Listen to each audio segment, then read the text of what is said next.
মজাদার রেসিপি। এরকম করে আপনারাও বাসায় ট্রাই করতে পারেন। খেয়ে দেখবেন কেমন হয়েছে, রান্না করে বানিয়ে দেখবেন। আমি উঠিয়ে নিব। শেষ। এখন আমি 20 মিনিট রেখে দিব। 20 মিনিট পর আমরা আবার আসবো।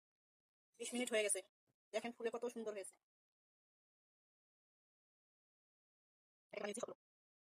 ওগুলো গোল করে নেওয়া শেষ, দেখেন।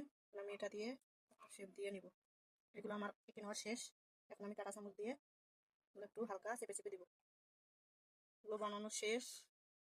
এখন এটি তেলে ভাজে নেব। পিঠাগুলো দিয়ে দিব হালকা তেলে। তেলটা বেশি গরম হবে না, গরম তেল এর মাঝে দিয়ে দিলাম। এখন এটা আস্তে আস্তে হবে। একে একে বানিয়ে নিচ্ছি সবগুলো। একটু ঢেকে দিব। ওটা দিচ্ছি একটা একটা করে অফ ক্যামেরায়। দেখেন ফুলকো পিঠাগুলো হয়ে গেছে। আর ভালো লাগলে লাইক কমেন্ট শেয়ার করবেন। আল্লাহ হাফেজ।